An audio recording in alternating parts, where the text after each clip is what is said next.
Ora, antes do espiritismo aparecer, geralmente começo sempre com esta sequência, antes do espiritismo aparecer acreditava-se na vida para além da morte, certo? Não havia provas. Havia a ciência de um lado, havia um fosso muito grande e havia as religiões do outro. E tudo aquilo que a ciência não conseguia explicar era do foro da religião, mesmo que a religião dissesse asneiras muito grandes. Portanto, a fé era uma fé cega. Não havia provas. Eu acredito em Deus, eu acredito na vida para além da morte. Era uma crença. Não é? Mas depois, o que é que aconteceu? Apareceu o Livro dos Espíritos em 18 de abril de 1857. E com o lançamento deste livro, aparece o Espiritismo, o livro de Allan Kardec. E com esta pesquisa que Kardec fez, o que é que deixou de estar validado? A fé cega. Digamos que Allan Kardec veio matar a morte. A morte morreu neste dia. Porquê? Porque descobriu-se, provou-se, experimentou-se e comprovou-se que a morte não existia. A morte era apenas uma passagem para a outra margem, como aquela música do Jafomega, né? Do meu tempo, do século passado. Os mais novos, se calhar, já não conhecem o Jafomega. Então, depois do Livro dos Espíritos, apareceu o quê? A fé raciocinada. Isto é, comprovou-se a vida para além da morte, como falando com os espíritos, como através dos médiuns, toda uma panóplia de fenómenos, de efeitos físicos que comprovaram a imortalidade.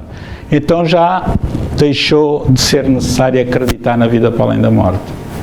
Hoje em dia não faz sentido, pelo menos para um espírita, dizer eu acredito na vida para além da morte. Não, um espírita que estude, que leia, que raciocine minimamente, não precisa de acreditar, ele sabe que é assim. Não é? Agora, houve um conjunto de cientistas, e que nós temos estado a abordar nas últimas 8 palestras que fizemos sobre este tema, cientistas de topo, dos mais notáveis desde o século XVIII, do século XIX, que pesquisaram os fenómenos espíritas, e hoje vamos apresentar aqui mais alguns. O Guy Leon Playfair, Hernani Guimarães Andrade, Erlendo Haraldson, Carlos Osis e Hemendranath Banerjee. Então, o Sr. Guy Leon Playfair, vocês vão gostar imenso de o conhecer, se é que já não o conhecem, é este senhor, né, que desencarnou muito recentemente, em 2018. Ele nasceu na Índia e acabou por falecer em Londres, com muita calma. Ele era jornalista, escritor, era tradutor, era um grande pesquisador de fenómenos espíritas, que os estrangeiros chamam-lhe parapsicólogo. Qualquer pessoa que investiga é parapsicólogo, mas pronto. E ele estudou línguas modernas na Universidade de Cambridge. Ele é filho de um oficial general inglês, que na altura estava na Índia, que a Índia, como sabem, era uma colónia britânica, né? E depois deixou-se disso. A mãe também era uma pessoa muito culta, e ele foi descobrir mundo. Falava várias línguas, entre elas o russo, o inglês, o francês e o português, curiosamente. E já vão ver porquê. Era uma pessoa ele era um jornalista freelancer, isto é, trabalhava por conta própria, e era uma pessoa com muito peso, porque, por exemplo, ele traduzia e fazia artigos para o jornal The Economist, para a Associated Press, para esta empresa McGraw-Hill, que faz livros e tradução de livros, para a revista Time, aqui neste caso até com aquela capa muito famosa, para alertar para as alterações climáticas, com a figura do secretário-geral da ONU, António Guterres, para a Agência Americana de Apoio ao Desenvolvimento Internacional. Portanto, eram, entre outras, publicações conceituadas um pouco por todo o mundo, não é? Ora, houve uma determinada altura que sabe-se lá porquê, sabe-se, mas não vou contar aqui, ele foi viver para o Brasil em 1961, imaginem estava eu num mundo espiritual a preparar-me para reencarnar, que eu nasci em 62. Às tantas foi assim que me convenceram a vir, olha, está ali um simpático no Brasil que depois vai dar matéria para as suas palestras. E ele foi para o Brasil trabalhar como repórter, freelancer, fotógrafo, tradutor, né? Conforme já referimos, né? Ele interessou-se pela pesquisa psíquica. Porquê? Porque quando foi ao Brasil ouviu falar num médium que fazia operações espirituais. Se calhar nem era espírita, era o médium Edivaldo Oliveira Silva. E este jornalista tinha um problema grave numa hérnia discal, que o limitava bastante. E o espírito disse-lhe através do médium, ele foi lá com curiosidade jornalista, e ele disse, você tem um problema, se quiser eu curo. Ele, claro que quero. E ele ficou curado da hérnia discal. Ficou curado da hérnia discal espiritualmente, como uma pessoa com cabeça, um jornalista, com uma pessoa com instrução alta de Cambridge, pensou assim, não, espera aí, tenho que descobrir o que é isto. E então foi assim que ele ficou muitos anos no Brasil a investigar a espiritualidade, e as primeiras impressões que registou de todo o seu trabalho foram publicadas na sua primeira obra, The Flying Cow, a vaca voadora, que tem este livro, esta capa, né? E também a capa traduzida para o português, A Força Desconhecida, né? Ora, com quem é que o senhor Guy Playfair teve o privilégio de conhecer e de trabalhar com ele? Com o engenheiro Hernani Guimarães Andrade, né? O cientista espírita do século XX, que foi o fundador do Instituto Brasileiro de Pesquisas Psicobiofísicas. Portanto, depois, em 1973, ele mudou-se para São Paulo e foi-se dedicar a estudar os fenómenos de poltergeist, de reencarnação, mediunidade, juntamente com o engenheiro Hernani, né? E naquela segunda obra, Fronteira do Infinito, ele registra também experiências com fenómenos paranormais no país. Portanto, tudo aquilo que ele aprendeu, digamos assim, em termos de pesquisa de fenómenos espirituais, foi no Brasil, nos muitos anos que lá esteve, né? E ele até conta um dos casos que foi investigado pelo engenheiro Hernani Guimarães Andrade, que foi um caso de poltergeist. Poltergeist, como sabem, é espírito barulhento ou espírito brincalhão, né? É uma palavra que deriva do alemão, polter, brincalhão, geist, espírito, ou qualquer coisa assim no género. São aqueles fenómenos onde aparecem pedras que voam, objetos que se deslocam, etc., quando, digamos, aquilo que popularmente se chamam casas assombradas. E houve um caso lá no Brasil, inclusive, de que havia parapirogenia, que foi um termo que o próprio Hernani Guimarães Andrade criou, que é quando aparecem combustões espontâneas. Isto é, coisas que começam a arder de repente e que às vezes não ardem, e outras que ardem mesmo. Nessa casa que o Guy Playfair investigou juntamente era assessor ou acompanhante do Hernani Guimarães Andrade, a casa ardeu mesmo toda. Okay. Temos aqui o livro do Guy Leon Playfair. Vemos aqui também uma investigação relacionada entre a matéria e o espírito, e aqui a vaca voadora, né? Portanto, só na parte de investigação que Hernani Guimarães Andrade, ele inclui mais de 100 páginas. Ok?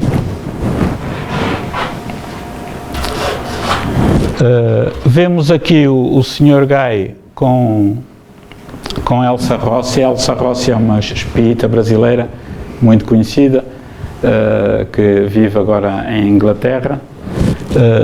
Vemo-lo aqui também com Divaldo Pereira Franco, portanto, depois de Francisco Cândido Xavier, é considerado talvez a maior antena psíquica, né? E, curiosamente, ele era o Sr. Guy Playfair era um músico amador de grande qualidade, né? Era assim parecido comigo. Quando canto, toda a gente se cala, né? E só canto no banho. E então os seus livros, os livros dele, nem no banho canto, senão mandam-me calar. Canto mentalmente. Os seus livros foram traduzidos em 15 idiomas, né? O que é interessante. Também publicou artigos em revistas de diversos países, trabalhou como pesquisador e consultor em inúmeros canais de rádio e televisão, né? E inclusive é um dos casos pesquisados por ele, que já vamos falar mais à frente, deu origem a uma série na BBC em 3 episódios. O seu livro mais recente foi este, em inglês, Chico Xavier, o Médium do Século. Portanto, saiu em 2010, né? E sem dúvida nenhuma foi o médium do século XX, se não mais, né? Ora bem, aqui temos o último caso que o Sr. Guy Playfair investigou, que foi o caso de Enfield, na Inglaterra, né? Portanto, ele voltou à Inglaterra, escreveu outros livros, entretanto, por exemplo, Os Ciclos do Céu, fez pesquisas com o médium Uri Geller, aquele médium que é israelita e que tinha a fama de torcer as colheres com o poder da mente, e que chegou até a vir à nossa televisão, né? E então ele investigou juntamente com o Sr. Maurice Grosse, em nome da famosa Sociedade de Pesquisas Psíquicas de Londres, SPR, um caso de poltergeist que aconteceu aqui nesta rua, né?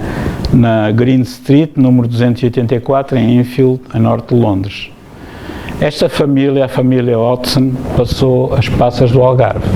Ele era para ir de férias, falaram-lhe deste caso,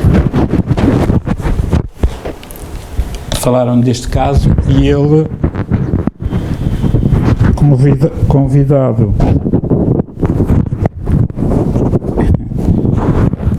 convidado pelo Sr. Maurice Grosse, largou as férias, e então pensava que era uma coisa simples, mas isto durou muitos meses. E foi talvez dos casos do poltergeist, segundo ele, foi o segundo caso mais difícil de deslindar, onde havia corpos opacos que atravessavam na matéria, né? Fenómenos esses que estão muito bem explicados no livro dos médiuns, mas que obviamente eles ainda hoje em Inglaterra há pessoas que, apesar deste senhor ser uma pessoa super honesta, há pessoas que põem em causa a veracidade dos fenómenos quando eles estão todos muito bem documentados. E o roteirista que fez a série para a BBC em 3 episódios, se vocês forem pesquisarem na internet, no YouTube, talvez encontrem o caso Enfield, o Enfield Poltergeist, por hipótese. Aquilo, um dia fizeram uma entrevista com o produtor e com o senhor próprio Guy Playfair. E perguntou-lhe se ele gostava da série. Ele disse que não, nem da série, nem de um filme que também fizeram, porque não retratava a realidade. E depois perguntou ao produtor porque é que não meteram na série os factos mais fortes que fazem parte do livro. E os factos são tão fortes que o produtor disse assim: nós não metemos isso porque as pessoas não iriam acreditar. Então criaram fantasias ao Hollywood para dar mais impacto àquilo. Mais impacto, digamos assim, dinâmico de filme, porque os casos eram mesmo muito fortes. Desculpe. Portanto, o Sr. Guy Playfair era de facto uma pessoa tão conceituada em Inglaterra que chegou a ser convidado para fazer parte do Conselho da Sociedade de Pesquisas Psíquicas de Londres, que geralmente só aceitavam pessoas com professores doutores, pessoas com o título de Sir, dados pela Rainha de Inglaterra, como foi o Sir William Crookes, né? E outros, mas tinham de ser, não necessariamente por terem esses títulos, mas porque eram pessoas com um nível científico e com um cabedal de conhecimentos e de provas dadas muito grandes. E, de facto, para ele ser escolhido para o Conselho da SPR, tinha de ser uma pessoa com muito valor. Fica o desafio para vocês pesquisarem. Eu já pesquisei, mas ainda posso pesquisar mais. Ele tocava cravo, tocava trombone. As curiosidades, era um ser humano, gostava muito de cerveja, mas era daquela cerveja artesanal, né? Então ele fazia a sua própria cerveja, ou não fosse um verdadeiro British, né? Ora bem, Hernani Guimarães Andrade, já fizemos aqui uma palestra sobre a vida dele, que está no nosso YouTube e no Facebook, só sobre a vida dele, mas não era justo deixar de falar dele como um dos grandes pesquisadores dos fenómenos espíritas no mundo. Ele nasceu em 1913 e desencarnou em 2003. Uma pessoa muito simpática, que eu tive o privilégio de conhecer pelo telefone e nas cartas datilografadas. Ele nasceu em Araguari, no estado de Minas Gerais, e desencarnou, curiosamente, libertou-se no Dia da Liberdade, em Portugal, dia 25 de Abril. Ele que tinha ancestrais portugueses, né? E então, uma vez, quando isso está registado, uma vez em que eu falava com ele 2, 3 vezes por ano ao telefone, e era um sufoco para a minha carteira, ele se estiver a ouvir no mundo espiritual, que me perdoe, porque os brasileiros falam, de um modo geral, não todos, muito devagar, né? É quase como os baianos: oh mãe, tem uma cobra subindo na minha cama, já vou, espera aí meia hora, vou já correr, né? E a cobra não. Os brasileiros brincam com os baianos como nós brincamos com os alentejanos, mas obviamente é só brincadeira. E então ao telefone, claro, eu quando lhe telefonava, ia para um café, tapava com uma orelha, era o outro telefone e só via os períodos, tim, tim, quem souber, quem for do meu tempo sabe que havia um contador, aquilo, era a 2.500 cada impulso, e aquilo ficava uma conta preta naquele tempo. Era sempre no dia 31 de maio, quando ele fazia anos, e no dia de Natal. E às vezes ele pedia-me para eu lhe telefonar pelos cartas e eu telefonava. Uma pessoa simpaticíssima. E então, e tinha uma outra característica, que certamente também nos aproximava, só vinha saber isso depois da morte dele, é que ele era muito brincalhão. Eu também sou, às vezes, tem dias.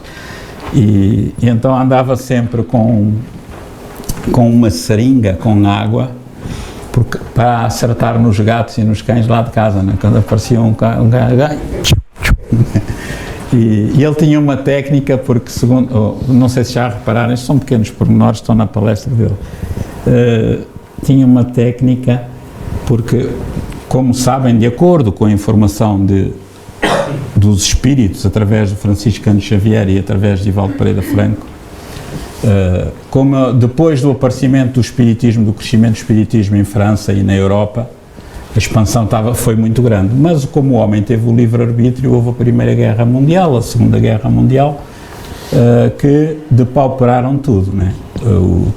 Perderam-se praticamente todos os arquivos espíritas, uma grande parte foram até roubados pelos nazis, porque estavam muito interessados no trabalho de Kardec, porque o Hitler frequentava reuniões mediúnicas, obviamente ligadas ao mal, lá com os seus asseclas, isso faz parte da história.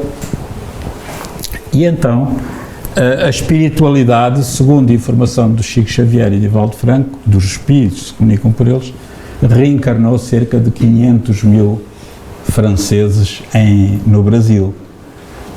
E é muito curioso, que estão agora lá reencarnados, e é muito curioso que todo o brasileiro, e os que estão aqui devem saber isso, tem uma ânsia, ou todos não, mas uma grande parte, tem uma ânsia de conhecer a Europa e não é Portugal, em primeiro lugar, é França. Todo brasileiro quer ir à França.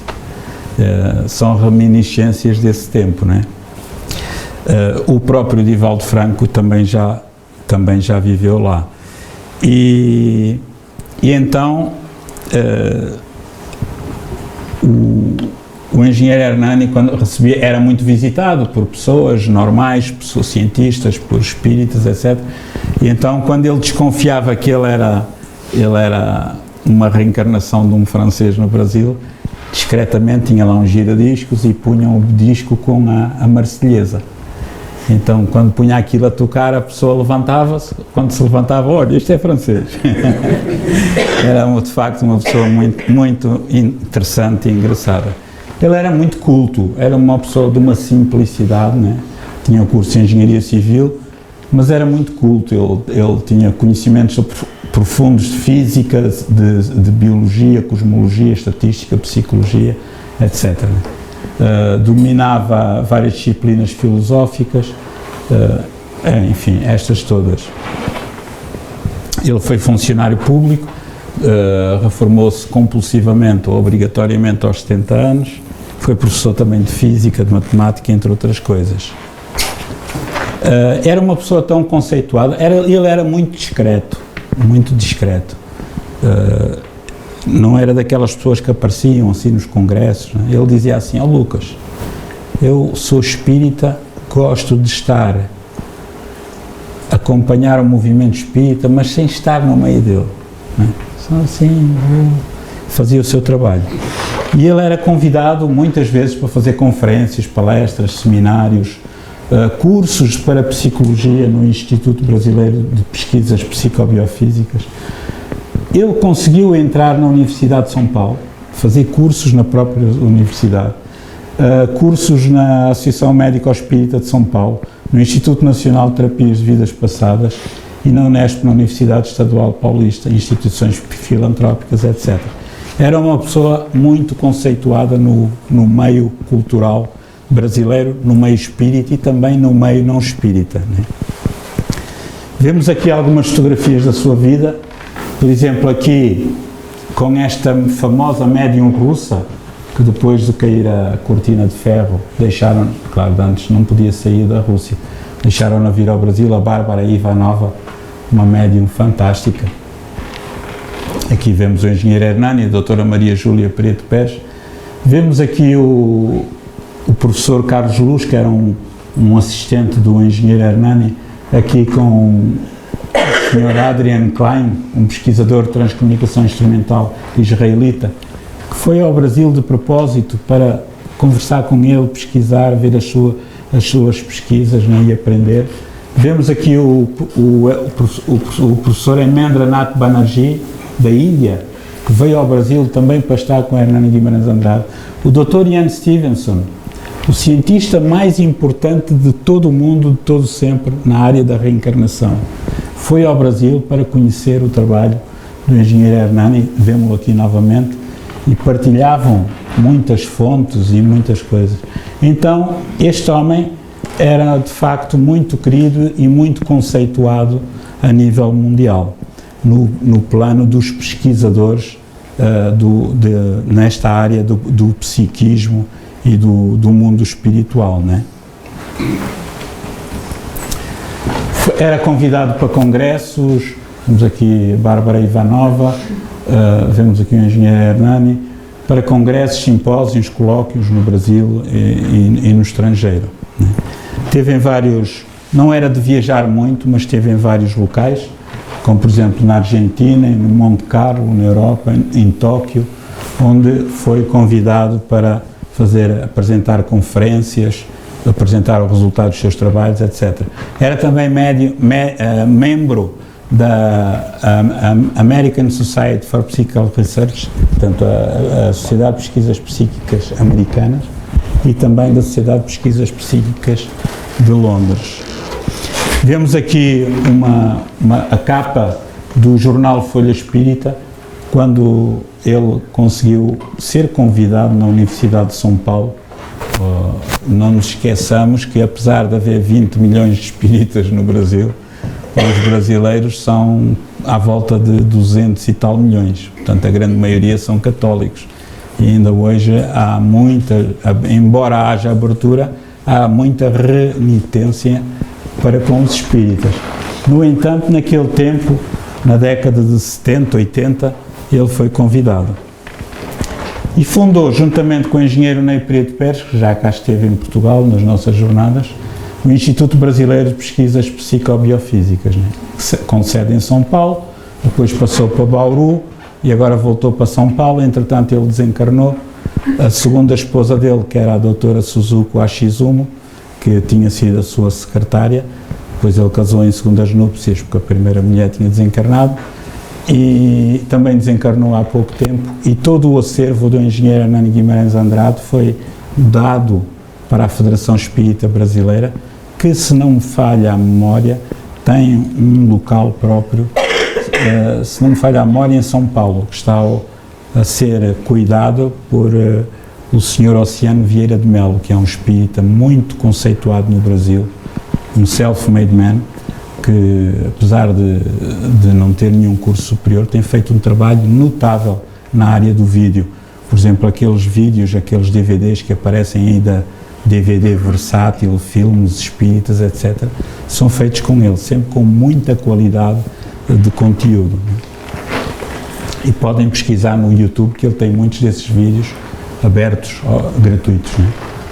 Então, funções que ele desempenhou, temos aqui estas várias: diretor científico do IBPP, portanto, membro da SPR, aquilo que eu falei há pouco, membro também da Associação Internacional para a Pesquisa Psicotrónica de Praga, na Checoslováquia, que agora é a República Checa e a Eslováquia, ou Eslovénia, não, Eslovénia é outra, Eslováquia, exatamente. Agora mudaram os nomes todos, já não é a República Checa, é Chequia, né? Não há piada nenhuma, mas pronto. E então, ele tem muitos livros publicados, artigos na Folha Espírita, que era um jornal de São Paulo, prefácios, cartas de inúmeras pessoas e instituições. Era amigo pessoal e visitava pessoalmente Francisco Cândido Xavier.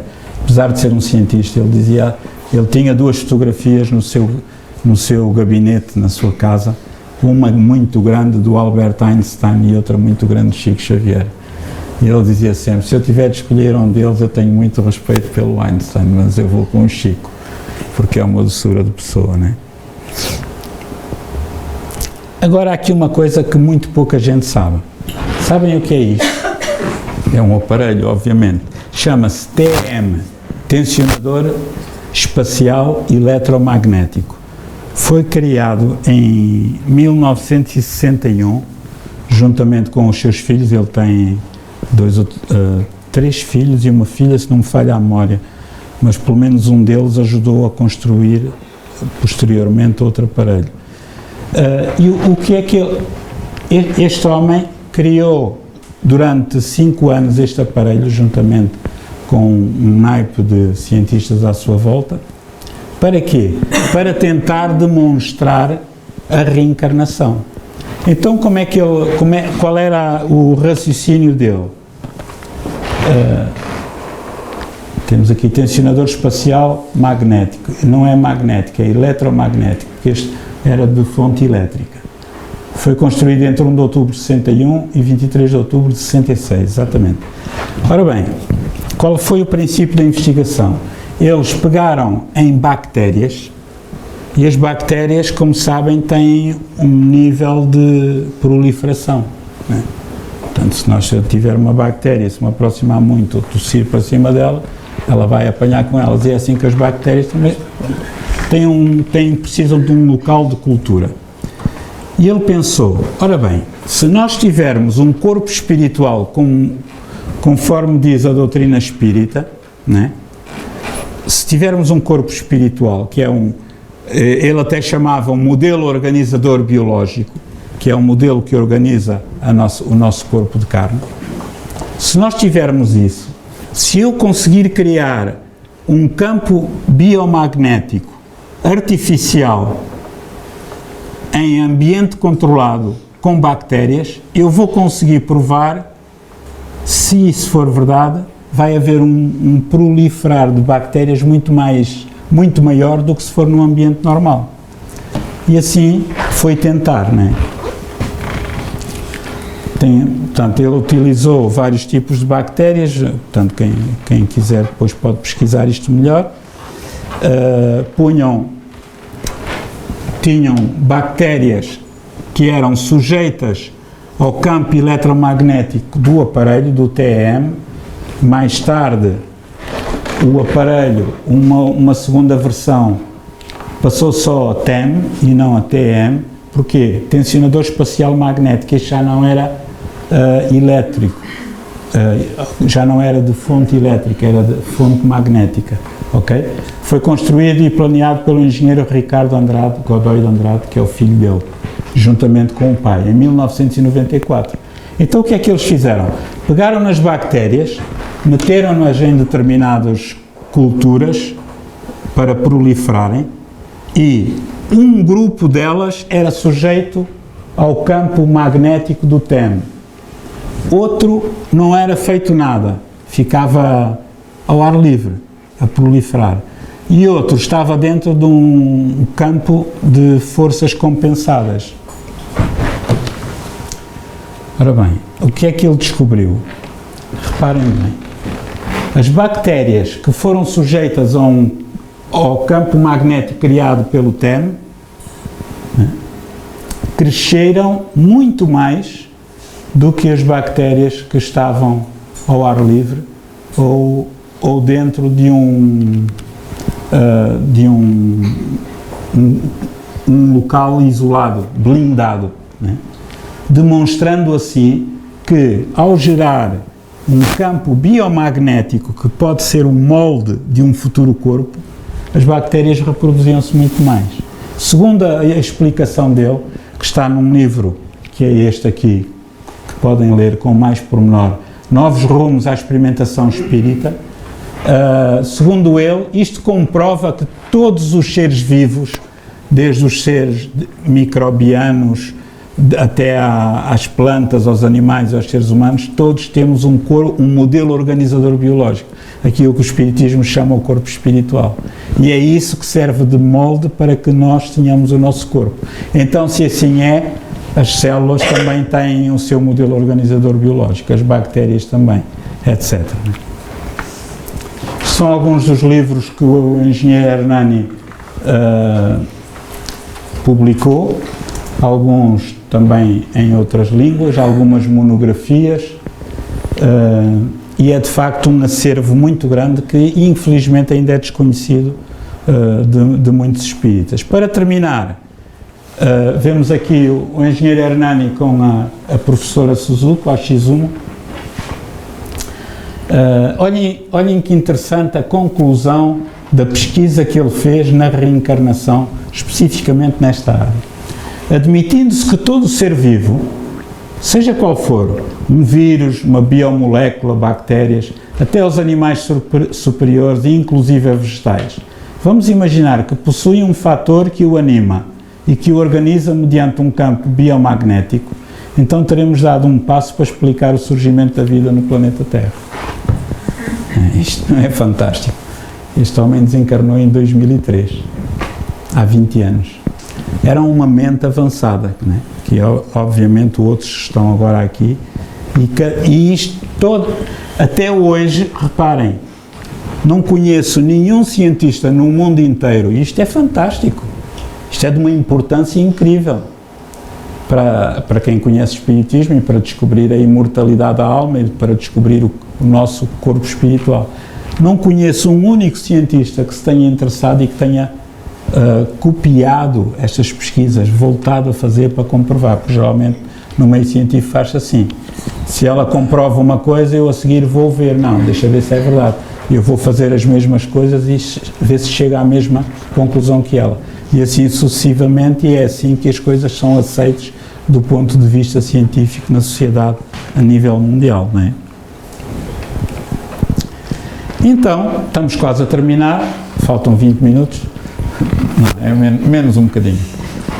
Agora vamos falar sobre um senhor que não era espírita, nunca foi, Erlendur Haraldsson.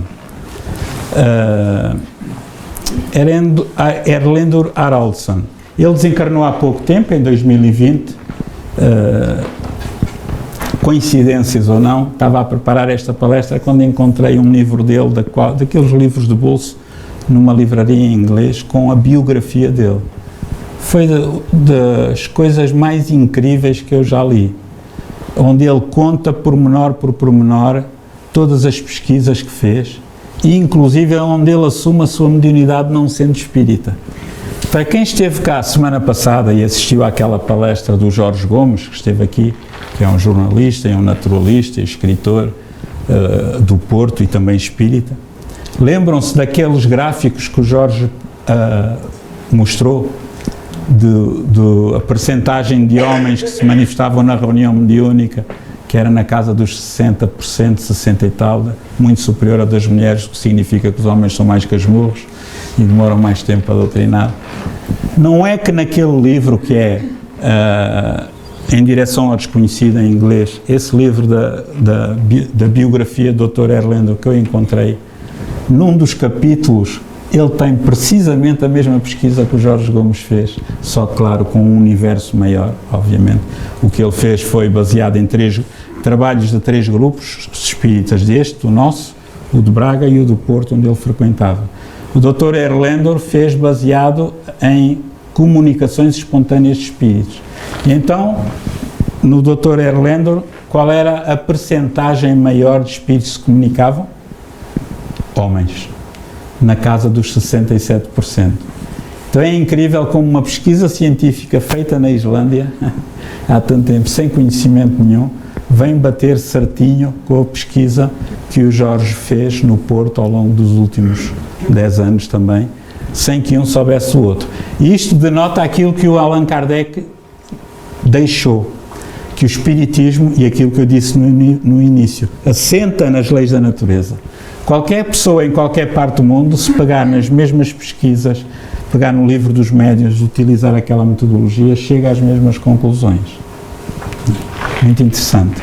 É este o livro, Towards the Unknown, Em Direção ao Desconhecido, né? Memórias de um pesquisador psíquico, Erlendur Haraldsson. É muito bom.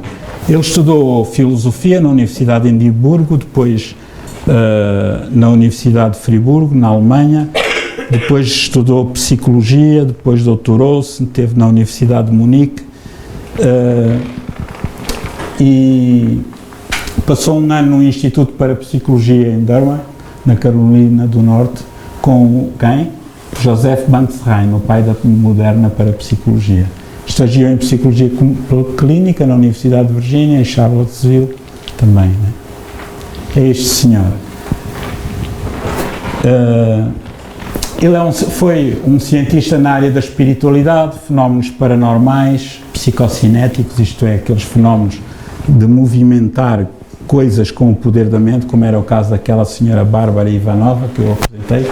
Estudou a mediunidade, fenómenos no momento da morte, casos sucessivos de reencarnação, visões no leito de morte, possibilidade da vida após a morte e a reencarnação. Vemo-lo aqui juntamente com outro psicólogo, filósofo também, este da Lituânia, o Dr. Carlos Ozis. Os dois fizeram um estudo durante 5 anos sobre casos de visões de leito de morte, quer na sociedade indiana, quer na sociedade americana. começou a trabalhar, lá está com este senhor, né? O Dr. Carlos Osis fazia parte da Sociedade de Pesquisas Psíquicas Americana, doutorou-se em Psicologia na Universidade de Friburgo, já disse isto, e tornou-se professor titular e depois professor emérito.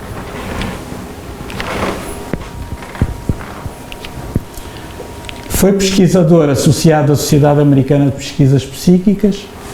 Isto foram muitos tem muitos trabalhos, não iria pôr aqui, só pus aqui alguns.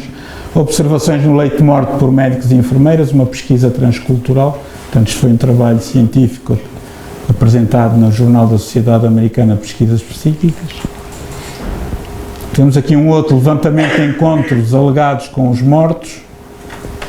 Experiências de encontros com mortos, 337 novos casos.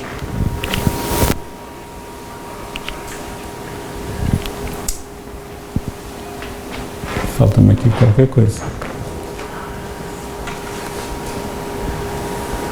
Falta aqui uma fotografia. É o que eu digo, esta coisa estava obsidiada. Desformatou-me isto tudo. Depois, como se isto não bastasse, já ouviram falar neste senhor, Indridadson? Nem eu. Nunca tinha. Pelos vistos, foi um dos maiores médiuns a nível mundial na Islândia. Um médium ao nível do Daniel Dunglason, tinha praticamente todos os tipos de mediunidade, desde efeitos físicos, levitava, isto, aquilo, aquilo. Então, este médium, que é este senhor, esta carinha laroca, foi investigado por estes cientistas e ele investigou ao ponto de escrever este livro, né, The Iceland Psychical Medium, o médium de efeitos físicos islandês. Né? Portanto, além deste livro, tem também um outro que ainda não tive possibilidade de encontrar, que é sobre experiências de crianças que se lembram de vidas passadas. Vemos aqui um outro trabalho, Os Infiltrados entre os Vivos, um estudo investigativo de encontros da vida após a morte. Isto tem a ver com a comunicação espontânea de espíritos, né? Personalidades e habilidades das crianças que reivindicam memórias de vidas anteriores. Características psicológicas das crianças que falam de uma vida anterior, um estudo de campo adicional no Sri Lanka. Isto foi um trabalho que ele fez no Sri Lanka, mandado pelo Dr. Ian Stevenson. E marcas de nascença e reivindicações de memórias de vidas anteriores, o caso de Chatura Karunaratne. Além disso, ele pesquisou também um outro médium que ainda não consegui encontrar material dele, Hafstein Björnsson, como veem lá na Islândia é tudo son.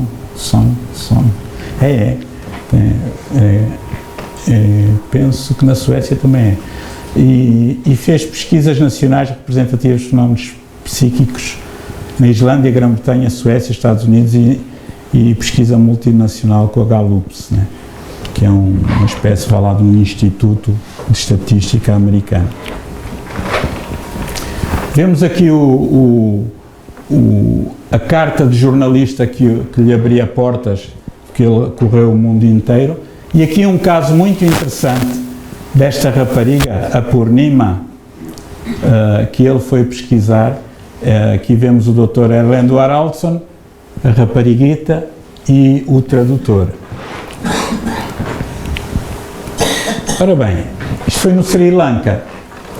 Eu pus aqui para não estar a decorar a história. Uma menina chamada Purnima Ekanayak,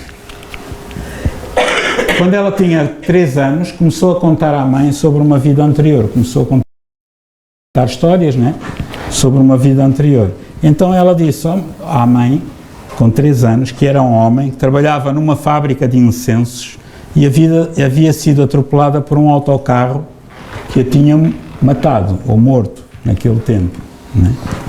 Então ela conta diversos detalhes impossíveis de serem inventados por uma miúda de 3 anos, relacionados com a vida anterior.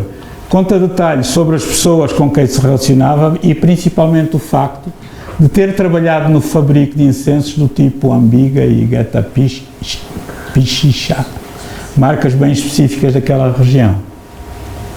Então, um pesquisador local, o Sr. Suma Naziri, começou a investigar estes dados junto da fábrica, porque a fábrica ainda existia, porque ela tinha morrido há pouco tempo, e produzia essas marcas. E ele encontrou nos registros da fábrica todos os dados que a rapariga dizia ter sido numa vida anterior.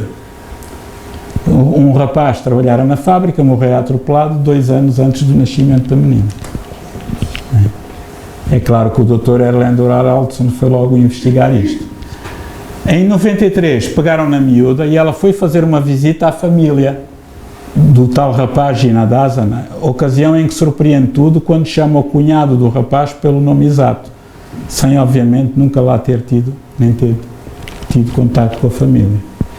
Para completar entre outros detalhes não menos surpreendentes, o Dr. Haraldsson analisou os registros da autópsia, olhem que interessante, do rapaz atropelado, que teria sido a reencarnação anterior da rapariga, e constata que ele havia sofrido diversas perfurações por pedaços de metal do autocarro na região do abdômen, local onde a menina agora tinha um conjunto de marcas de nascença, os chamadas as birthmarks. Muito interessante. Os detalhes e exatidão de algumas informações deste caso são de facto impressionantes, não é? E este é um dos casos de pesquisa. Em 72, ele fez experiências com um bioquímico da Faculdade de Medicina na Universidade da Islândia. Este senhor não estava para aí virado, ele era um bioquímico, e o que é que ele se lembrou? O doutor Erlander Haraldsson, ele lembrou-se de uma coisa: se é verdade que o nosso pensamento tem um poder muito grande, vou fazer experiências. Então lembrou-se de fazer experiências com levedura. Pôs levedura dentro de uma solução aquosa, organizada pelo bioquímico. Essas leveduras foram distribuídas por 10 tubos em laboratório, aqueles tipo pipetas, né? Uns tubinhos fechados. Arranjaram 5 pessoas que tinham famas de ser magnetizadores ou psíquicos ou médiuns, e outras 5 que não acreditavam em nada disso. Não podiam tocar nos tubos e pediam aos psíquicos para mentalmente tentarem influenciar no crescimento dessas leveduras que estavam naquele vá lá, caldinho, né, que proporcionava o seu crescimento. Eles fizeram isso durante cerca de 15 minutos, deixaram aquilo estabilizar durante 24 horas, pediram a outros 2 pesquisadores da universidade, que não tinham nada a ver com aquilo, que fossem com equipamentos próprios específicos, medir o crescimento das leveduras, e sem que eles soubessem, porque havia uns tubos que eram de controle, onde não faziam nada, e havia uns tubos que tinham sido teoricamente influenciados pela mente dos psíquicos. Olhem que interessante, não é? Cada tubo tinha 10 ml, portanto o psíquico tentava 10 minutos mentalmente fazer crescer a levedura, guardaram durante um dia e depois 2 pessoas diferentes não sabiam quais eram os tubos que faziam parte, que tinham sido afetados teoricamente pelo pensamento e os que eram de controle. Então os resultados demonstraram que a concentração mental do homem, ou a intenção, ou a prece, ou a cura espiritual, seja lá o que for, afetaram o crescimento da levedura. E este cientista, amigos, que não é espírita, vem dizer uma coisa que os espíritos disseram a Allan Kardec em 1857. Tudo depende do pensamento. Podemos concluir, diz o Dr. Erlander, com estas experiências, que a intenção mental positiva pode ter efeitos benéficos na saúde dos doentes e na nossa. Isto é, eu posso ter uma doença, mas se eu tiver uma atitude mental positiva, essa doença vai durar muito menos tempo do que se eu tiver uma atitude mental negativa. Isto está demonstrado cientificamente. Não há como fugir disso. Demonstra a importância de cultivar o nosso jardim de pensamentos, diz ele, principalmente tendo uma postura otimista na vida e evitar pensamentos negativos. esta hora estão vocês todos com pensamentos negativos. Gaeta, ele nunca mais se cala. Mas há de haver aí uma pessoa, pelo menos, que tenha um pensamento positivo. Ele já começou há tanto tempo que isto deve estar mesmo a acabar. Estão a ver a diferença? Não é? É essa. A nossa maneira de pensar pode influenciar a nossa saúde mais do que pensamos, conclui o cientista, que não é espírita, comprovando o que os espíritos disseram em 1857. Isto podem consultar www.whitecrowbooks.com. White Crow é corvo branco. Para terminar, isto desconfigurou uma coisa impressionante. Desapareceram fotografias daqui. O Dr. Erlendo Haraldsson, juntamente com o Dr. Carlos Osis, que estava aqui, desencarnou, eles foram várias vezes à Índia tentar estudar aquele místico indiano, Sai Baba, não sei se já ouviram falar. O Sai Baba era um místico indiano que materializava e desmaterializava coisas. Então ele escreveu um livro, o Milagres Modernos, uma investigação sobre os fenómenos psíquicos associados a Satya Sai Baba. E eles queriam investigar o Sai Baba do ponto de vista científico, utilizando a metodologia científica. E o Sai Baba dizia assim: eu não tenho tempo para isso é para vocês cientistas, eu tenho outras tarefas.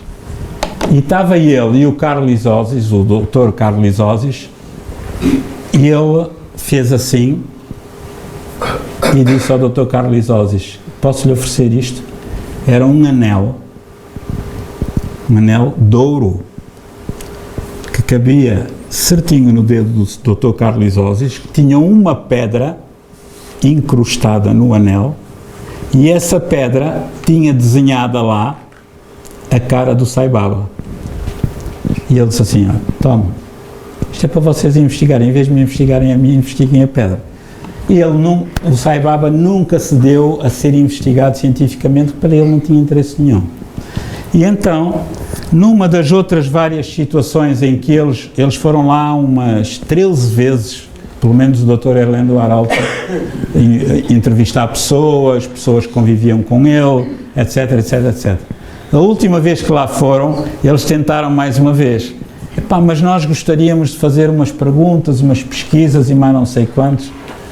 E o Sai Baba disse-lhes assim: você ainda tem aquele anel que eu materializei para si? E o Dr. Carlos Osis disse assim: sim, tenho, está aqui. Mas já não está igual, pois não? Olha, por acaso, não, ainda agora tinha aqui a pedra incrustada com a cara do Sai Baba tinha desaparecido. Tinha um anel de ouro sem a pedra. E então ele respondeu-lhes assim: investiguem. Fiquem com essa parte para vocês, que eu fico com a minha. Entre outros episódios, este senhor, o Dr. Erlendo, foi tão importante que ele foi convidado pelo Dr. Luís Portela, da Fundação Bial, para o simpósio A Quem Além do Cérebro, em Portugal, em 2002. Está aqui, sentadinho, conforme podemos ver, e onde ele apresentou também os seus trabalhos. Era uma pessoa muito conceituada. Vemo-lo aqui, juntamente com um grande neurocientista inglês, Dr. Peter Fenwick, que tem estudado, e o Dr. Pim van Lommel, holandês, são muito famosos a nível mundial na pesquisa das experiências de quase morte, entre outras. Né? Isto foi em 14 de outubro de 2011 em Hong Kong, portanto, era uma pessoa conceituada. E agora isto vai ser mais rápido. Eu demorei-me um bocadinho. Temos aqui o Dr. Carlos Osis, que é o último, estes agora são mais curtinhos. Vemo-lo aqui a fazer pesquisa, desencarnou em 97. Ele era psicólogo, nasceu na Letónia, mas depois teve de fugir para a Alemanha quando a União Soviética anexou a Letónia. Ele teve de fugir, porque não dava muito jeito de ficar sob uma ditadura comunista. E então foi para a Alemanha e inscreveu-se na universidade, e depois da Alemanha foi para os Estados Unidos. E porquê é que ele se interessou? Porquê é que ele se interessou pelos fenómenos psíquicos? Porque ele teve uma pneumonia, e na altura não havia os medicamentos de agora, né? E ele conta que de repente uma tremenda onda de alegria, uma qualidade incomum tomou conta de mim. Eu nunca tinha ouvido falar de nada parecido antes. A sala parecia encher-se de luz branca, não algo pelo qual se possa ler, mas luz é a palavra mais próxima que posso encontrar para descrever. Luz viva, não apenas na sala, mas também em mim, preenchendo-me até à ponta dos dedos. Então a porta abriu-se e um parente anunciou: a tia acaba de morrer. A minha experiência, isto foi uma experiência espiritual, ou fora do corpo, ou algo assim do género, e a morte da tia foram certamente simultâneas. Esta experiência colocou o Ósis no caminho da pesquisa. E ele assim: não, se isto existe, eu tenho de pesquisar o que é, né?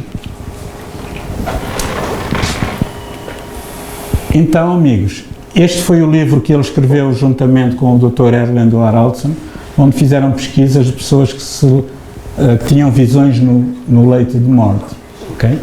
Durante 4 anos, e fizeram um estudo comparado entre a sociedade indiana e a sociedade americana.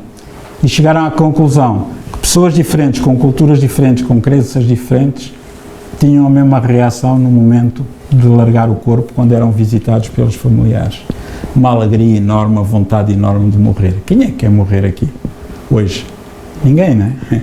Mas esses também não queriam morrer. Mas quando apareciam os falecidos, os amigos, os familiares, que vinham buscá-los, a alegria era tão grande e o bem-estar que eles diziam assim: eu vou, eu quero ir. É fantástico. Depois Ósis matriculou-se na Universidade de Munique, já apresentou pela primeira vez, era ousado, safado, já viu, um doutoramento sobre percepção extrasensorial, isto em 1950, é obra. Foi corajoso, não é? Depois trabalhou como pesquisador associado na Universidade de Duke, onde estava o Dr. Joseph Banksrein, foi colega dele. Ele fez muitas pesquisas com experiências fora do corpo, com este médium Alex Thanos e também com um outro médium que já falámos aqui quando foi dos casos de espionagem psíquica, o Ingo Swann. E vou avançar aqui também. Lá está aqui o Ingo Swann, que eram pessoas que saíam do corpo e relatavam aquilo que viam fora do corpo. Quando estas experiências eram feitas, obviamente, com sensores, né? Por exemplo, o eletrocardiograma de Swann, quando ele dizia que estava fora do corpo, né, apresentavam determinados, a amplitude média era diferente, era maior durante os períodos OBE, Out of Body Experience, experiência fora do corpo. Portanto, havia uma alteração fisiológica quando acontecia isso. Depois tornou-se diretor da Fundação de Parapsicologia, foi diretor de pesquisa da Sociedade Americana de Pesquisas Psíquicas, e vemos aqui a tal experiência de fora do corpo que ele pesquisou. Reparem, uma pesquisa de 54 mostrou que 27% dos estudantes americanos relataram ter tido uma experiência fora do corpo. É muita gente. 2 pesquisas com estudantes em 67 e 73 na Inglaterra mostraram que 19% e 34% tiveram uma experiência fora do corpo. E uma pesquisa realizada em 75 nos Estados Unidos mostrou que 25% dos estudantes e 14% dos residentes na Virgínia tinham tido umas experiências fora do corpo. E por último, o Dr. Hemendranath Banerjee, isto é mais curtinho ainda, desencarnou em 1985. Ele pesquisava casos de reencarnação de crianças que se lembravam de vidas passadas, né? Tem este livro traduzido para o português, Vida Pretérita e Futura. Ele era o diretor de pesquisas psíquicas na Universidade de Rajasthan, em Jaipur, na Índia. Publicou este livro que vos falei. Teve cerca de 1100 casos pesquisados de reencarnação em todo o mundo. Okay? Não só na Índia, mas também nos Estados Unidos e em outros sítios. E eu gostava só de partilhar convosco aqui um dos casos, muito interessante, que é um menino turco de 4 anos, que de repente começou a falar sobre a vida anterior e descreveu-a com impressionantes detalhes. Foi levado ao local onde dizia ter sido o seu nascimento anterior, para que fosse posto à prova se seria capaz de reconhecer. Não apenas localizou a casa que morara, a pessoa que ele dizia que tinha sido, como reconheceu os parentes e amigos daquela pessoa, portanto, que os familiares dele, na vida anterior, ainda estavam vivos. Costumava dizer na sua atual encarnação: estou cansado de morar aqui, quero voltar para a minha casa e para os meus filhos. Ele nasceu em 56. O pai dele trabalhava como comerciante de secos e molhados na cidade de Adana, na Turquia, e com 1 ano e 8 meses ele já balbuciava a respeito da vida anterior. Ismael afirmava que numa outra vida ele tinha sido Abeit Suzulmo e que fora assassinado. O menino tinha uma cicatriz de nascimento na cabeça, uma birthmark, marca de nascimento, a qual, segundo a afirmação da mãe, persistiu até 62. O personagem que ele dizia ter sido, tinha sido morto com uma pancada na cabeça. Coisas muito interessantes. Vemos aqui o Dr. Banerjee, com a sua equipa multidisciplinar. Este foi também um outro caso que ele pesquisou nos Estados Unidos, não vou agora estar a contar, depois podem ver na internet. Foi um senhor em estado de hipnose profunda, voltou à época de 1860, dando detalhes da sua vida anterior. E vemos aqui que, reparem, ele foi ao Brasil conhecer o Hernani Guimarães Andrade e também Francisco Cândido Xavier. E então tiveram a discutir o médium e o cientista sobre a reencarnação. Uma delícia. Então o Dr. Banerjee perguntou ao Chico Xavier se alguma vez esteve na Índia. Claro que o Chico nunca tinha ido à Índia, né? Ele não viajava. E ele disse que sim, mas não no corpo físico. O guia dele, o Emanuel, já o tinha levado à Índia em estado de desdobramento espiritual. Em complemento à resposta, o Chico Xavier descreveu em detalhe a cidade de Jaipur, na Índia, onde ele nunca tinha ido, de onde vinha o Dr. Banerjee, e a capital da Índia, Nova Delhi, que deixaram impressionadíssimos o Dr. Banerjee. E depois diz o Chico: sabe, o Emanuel levou-me certa feita a participar no mundo espiritual numa reunião de Mahatma. Não sei se lembram de Mahatma Gandhi. Mahatma não era o nome dele é Mohandas Karamchand Gandhi. Mahatma é um epíteto, é como se fosse um santo. Mahatma significa uma alma iluminada, ok? Em hindu. Por isso é que se chamava Mahatma Gandhi, o Gandhi, alma iluminada, não era o nome dele. E então, o Chico Xavier tinha estado no mundo espiritual numa reunião de Mahatmas, que eram espíritos responsáveis pela vida na Índia, na vida encarnada. E então o que é que aconteceu? O Dr. Banerjee ficou muito sensibilizado, com os olhos cheios de lágrimas, levantou-se e pediu respeitosamente para beijar as mãos do Chico Xavier. E o Chico Xavier não estava a perceber porquê. Ele disse assim: é que se o senhor foi a uma reunião de Mahatmas, só um Mahatma pode ir a reuniões de Mahatmas. É porque você é um Mahatma. Quer dizer que o Chico Xavier era uma alma iluminada, né? Obviamente que era, nós sabemos isso, mas ele não sabia, né? Aqui mais no vídeo, ele perguntou-lhe ao Chico Xavier qual o futuro das pesquisas sobre a reencarnação. E o Chico disse: os espíritos acham, a opinião dos espíritos, que é muito importante, porque a reencarnação, quando for assumida, vai alterar a psicologia, a psiquiatria, a psicanálise.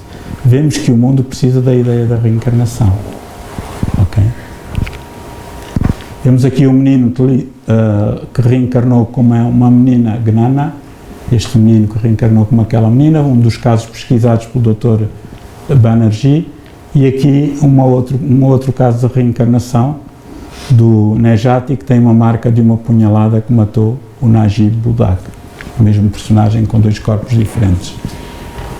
E pronto, ele voltou ao mundo espiritual em setembro de 2013, através da psicografia do médium Zé Araújo, que já aqui esteve, em Blumenau.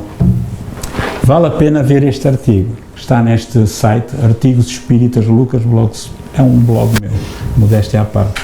Mas o trabalho não é meu, foi feito pelo um pesquisador brasileiro, Clóvis Nunes. Tem uma exaustão de detalhes incríveis, porque o médium José Araújo, que é uma pessoa muito culta, mas é um autodidata, mas sem instrução escolar, ele fez uma psicografia rigorosamente controlada pelo Clóvis Nunes, fez uma psicografia com caracteres hindus. Ora, na Índia eles têm 20 e tal dialetos, né? Então ele pegou, o Clóvis Nunes pegou aquela psicografia com caracteres hindus, e ele conhecia um diplomata lá em São Paulo, que era da Índia, e a esposa era professora também, lá na Índia, e eles comprovaram o que é que aquilo queria dizer. Não vou contar tudo, senão vocês não vão ler, está bem? E pronto, amigos, hoje demorei mais um bocadinho, é para desconto dos vossos pecados, que eu não os tenho. Cientistas que se dedicaram à pesquisa, temos estes, que já vimos, são muitos, todos de topo. Estes, que depois podem ver com mais calma no YouTube. Estes, a grande maioria deles não são espíritas, estes todos. Vemos aqui o Clóvis Nunes, que vos falei há pouco, daquela... Estes da espionagem psíquica, estes da última, e agora o Guy Playfair, Hernani Guimarães Andrade, Erlendo Haraldson, Carlos Osis e Banerjee. E assim, companheiros, vemos que os 5 pontos básicos da doutrina espírita, Deus, imortalidade, comunicabilidade, reencarnação, pluralidade dos mundos habitados, são as bases, fazem parte das leis da natureza. E estes princípios, disseram os espíritos a Kardec, e Kardec repetiu-os na Revista Espírita, farão parte de todas as religiões.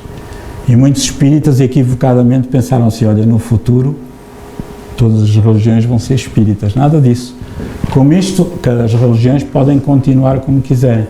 Mas como a reencarnação é uma coisa já comprovada, vai ter de ser anexada à biologia. Vai fazer parte de todas as religiões. A comunicabilidade dos espíritos. Já há médiuns em todo o lado, a própria Igreja Católica já tem um grupo de médiuns, são os carismáticos. Eles são espíritos que falam, mas eles dizem que é o Espírito Santo que se comunica, né? O Espírito Santo tem muito que fazer. E por aí fora. E gostava de terminar com um pequenino vídeo de 5 segundos, está bem?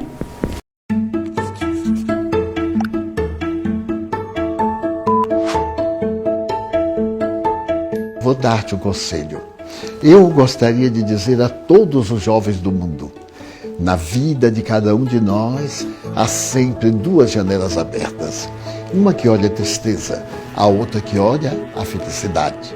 A verdadeira sabedoria consiste, quando estiver na janela da tristeza, lembrar que atrás a felicidade está esperando.